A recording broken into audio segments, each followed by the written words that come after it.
Okay, so today I want to make a quick video showing off the different variations of the backplate that I've designed for this Powkiddy RGB20SX.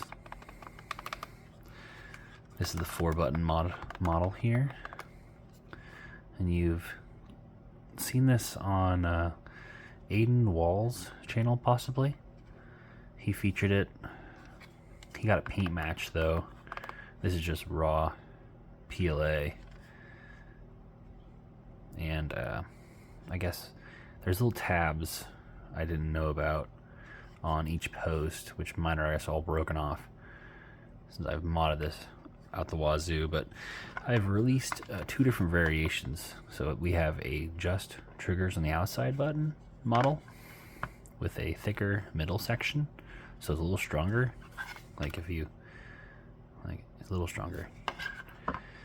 This one is just flat, no buttons. So it would delete your buttons completely, and it's very strong. Like, it's very strong. So that's the benefit of not having cuts in the design. So let me go ahead and pull this backplate off just to show you what it would look like with these other ones on.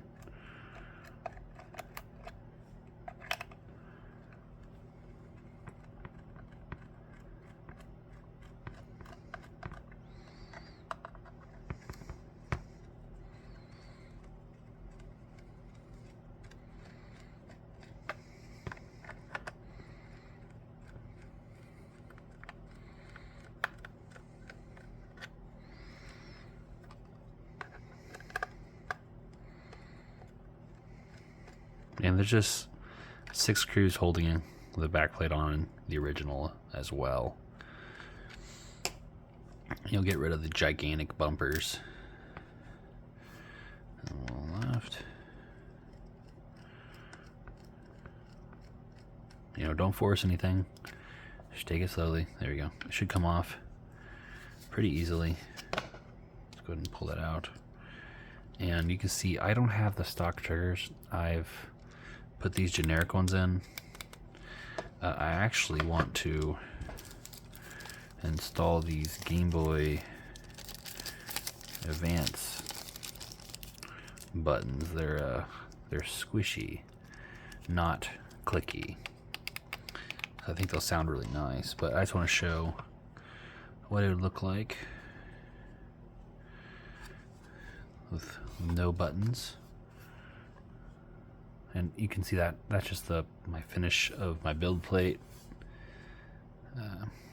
So I'm printing off wheels, so it ends up being not perfect. And this one's a little warped, I think, because I pulled it off when it was hot.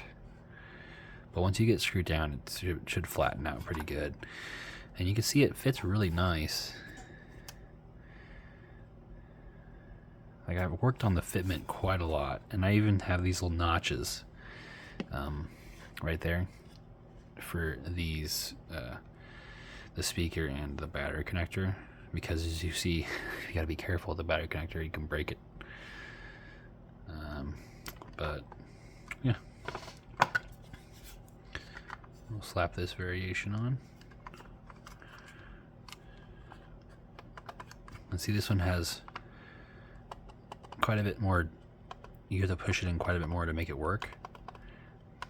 But I think with the stock buttons, that'll be a closer fit. This is the thinnest, or the largest gap you can print. I have 3 variations uploaded, so you can choose and test print and see which one fits the best for your particular model. These do work for me. I'm gonna put these Game Boy buttons on it, and we'll see how that works. But I just wanted to show off these variations and how they would look. And I really dig this one.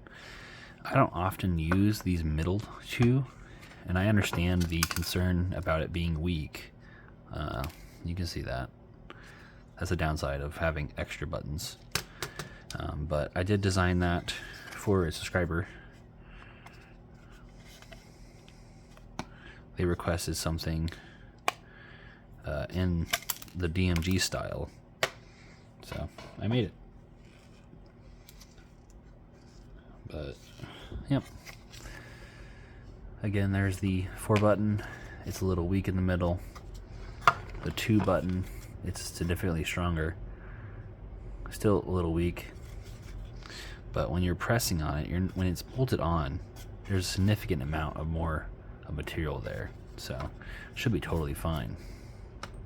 I mean, even this one's fine if it's on the console. So I'm not really concerned. For me, the biggest concern is actually right here where the seams are at. Those will eventually break, I imagine, because it's PLA. At least mine is. But I'll print it again. I don't have it color matched. That's pretty fancy. But you can get it done at a service like PCB Way. Get it printed. They'll do all the finishing work. As you can see, this one came out pretty clean.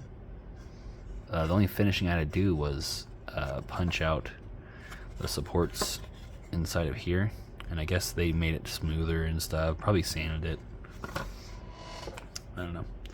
But let me pull off this battery. Also, really don't use screwdrivers for batteries.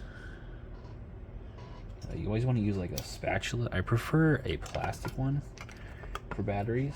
The flat ones work pretty good if it has a lot of adhesive, but these plastic spoogers work pretty great too. And we'll just kind of pop that out of here. There we go. And I just have a little piece of tape. I'm just going to transfer it over to, I think this one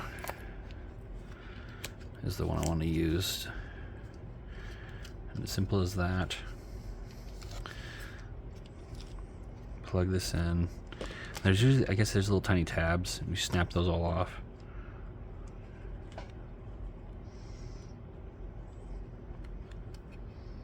So plug that in. Just kind of tuck the wire in here, like so. And these bolt that on, just like that.